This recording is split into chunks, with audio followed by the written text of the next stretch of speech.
Ninanga ya talo, mwina mwa Yesu Kristo, okongenge lokola moi, kitoko lokola moi, lele lolobo yokelanga, eloko ngai nalingi ezali sezoto na Yesu, auni nanga ya talo. Oui, Père éternel, je te rends grâce et je te bénis. Merci pour les grandes choses, merci pour ta fidélité. Merci pour ces beaux moments, toi qui as permis que je puisse parler à ton peuple de ta part. Laisse que je disparaisse, que Dieu Tout-Puissant, que tu prennes le contrôle de ce qui sortira de ma bouche. Sois élevé et glorifié au nom de Jésus-Christ. Amen. Chers frères et sœurs, la paix du Christ. L'Éternel, dans son amour, il va nous parler ce matin dans ce livre de Marc, de Saint Marc, au chapitre 8, versets 22 à 26. Ici, on nous parle de la guérison d'un aveugle à Bethesda. Jésus se rendit à Bethesda et on emmenait vers Jésus un aveugle quand le priait de le toucher. Jésus prit l'aveugle de la main et le conduisit hors du village, puis il lui mit la salive sur les yeux. Il lui imposa la main et lui demanda s'il voyait quelque chose. Qu'est-ce que Jésus fait pour cet aveugle? Frères et sœurs, on emmène l'aveugle à Jésus-Christ, l'aveugle qui ne voit pas. Il a dû entendre parler de Jésus-Christ. Il vient à Jésus sans avoir vu. Voilà pourquoi on te dit crois sans avoir vu. L'aveugle, il vient. Qu'est-ce que Jésus fait? Il le prend, il le sort du village d'abord. La première opération, il le sort du village. Quand il le sort du village, il lui met de la salive, il lui impose la main. Amen. Et il lui pose la question de savoir qu'est-ce qu'il voyait. Frères et sœurs, je ne sais pas trop qu'est-ce qui se passe autour de toi. Mais tu ne peux pas obtenir cette guérison ou la victoire que tu es en train de chercher étant là où tu es. Parce que là où tu es peut-être aveugle parce que tu ne sais pas qui est avec toi, qui n'est pas. Parce que tu ne vois pas. Tu n'as pas assez d'intelligence pour comprendre qui est en face de toi. Voilà pourquoi Jésus le prend, il le sort du milieu où il était. Ma soeur, la première chose à faire dans ta vie, c'est de quitter là où tu es. Parce que tant que tu es là où tu es là, il te sera difficile à la main de Dieu. Voilà pourquoi Jésus savait. Jésus ne vient pas pour les échecs. Il prend la personne, l'aveugle, il le sort du village où il était. Après qu'il est sorti du village, il prend de la salive, il lui applique aux yeux. Ma soeur, le pouvoir se transmet aussi par la salive. Jésus applique sa salive sur les yeux de sa personne. Et après qu'il lui a appliqué la salive, il lui impose la main. Après qu'il lui a imposé la main, il lui pose la question de savoir qu'est-ce qu'il voyait, est-ce qu'il voyait quelque chose. Ma soeur, tu es dans un processus de délivrance certainement, mais qu'est-ce que tu vis depuis un moment donné? Depuis que tu fais tes retraites, depuis que tu fais tes jeûnes et prières, depuis qu'on est en train de te poser la main, mais qu'est-ce que tu vis? Qu'est-ce que tu constates? C'est ça le constat. Jésus demande à la personne, oui, je t'ai imposé la main, oui, je t'ai mis la salive dans les yeux, j'ai appliqué la salive à tes yeux, mais qu'est-ce que tu vois? Parce que tu es venu ici, tu étais aveugle. Maintenant, qu'est-ce que tu vois? Parce que je t'ai appliqué la salive. Amen. Jésus pose la question à la personne, à l'aveugle. L'aveugle lui répond, oui, mais je vois des hommes, mais c'est comme des arbres qui marchent. Amen.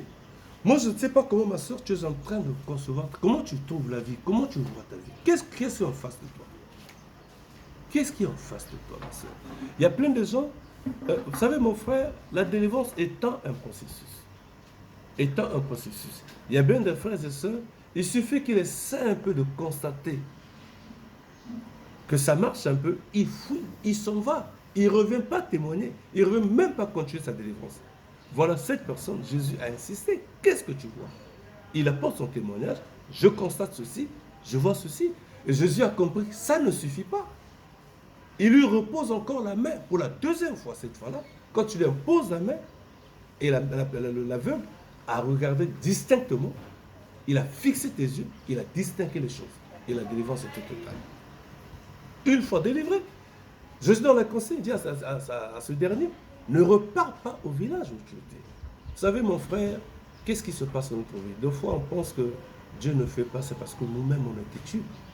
Nous-mêmes, on ne comprend pas. On prend à la légère ce que Dieu fait dans notre vie. Parce que ce que tu reçois, tu vas faire la gloire du monde.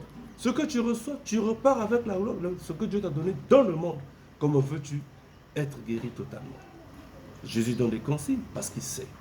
Je dis à quelqu'un qui est en face de moi, ce qui se passe dans ta vie, ça se passe dans ton environnement. C'est là où tu as grandi. C'est la maison de là où tu as grandi. C'est le quartier où tu as grandi. C'est votre parcelle familiale qui est à l'origine de tout ce que tu vis. Ma soeur, il y a des gens de fois qui disent que moi je suis né en ville, je ne connais pas le village, je n'ai jamais été au village. Non, tes parents viennent en bien un village. Tes parents viennent d'un village. Si ton père ne vient pas du village, mais le père de ton père vient d'un village. Vous avez un village. C'est là où le nœud de votre père. Tout ce qui se passe dans votre vie, ça vient du village de ton père ou de ta mère. Que tu le veuilles ou non, Jésus sait que toi, ton esprit est attaché dans un village. Voilà pourquoi tu vis ce que tu vis. Jésus dit à la personne, sors du village, ne repars plus, au nom de Jésus-Christ. Lui qui est omnipotent, omniscient, présent, il sait pourquoi tu pars du village. Je dis à quelqu'un qui est en face de moi, sors du village maintenant. Sors au nom de Jésus. Là où ton corps, ton esprit, ton âme a été attaché, Jésus te dit de sortir du village maintenant au nom de Jésus-Christ. J'ordonne à quelqu'un de sortir au nom de Jésus. Sois libéré maintenant. Sois libéré maintenant. Sois libéré maintenant au nom de Jésus-Christ. Oui, Jésus a dit à cette personne, sors du village. Sors du village, mais ne repars plus. Ne repars plus. Père éternel, mon roi, mon Dieu, je bénis ton sang, Père éternel, car ta parole ne sort pas en vain, Seigneur. Seigneur, merci de ce que tu viens de libérer quelqu'un du village. Tu viens de libérer quelqu'un des prisons sataniques de son village, maternel et paternel. Au nom de Jésus-Christ, je sais une chose. Ma soeur, toi qui me suis, mon frère, toi qui me suis, il s'agit de toi. Toi qui étais attaché dans le village de ton père, dans le village de ta mère. Mais aujourd'hui, Jésus te délivre. Jésus te délivre. Au nom de Jésus-Christ, il te détache maintenant. Il te détache maintenant. Il te libère maintenant. Sors du village au nom de Jésus-Christ. Alléluia. La puissance de Dieu descend sur ta ma soeur là où tu es. Mon frère là où tu es.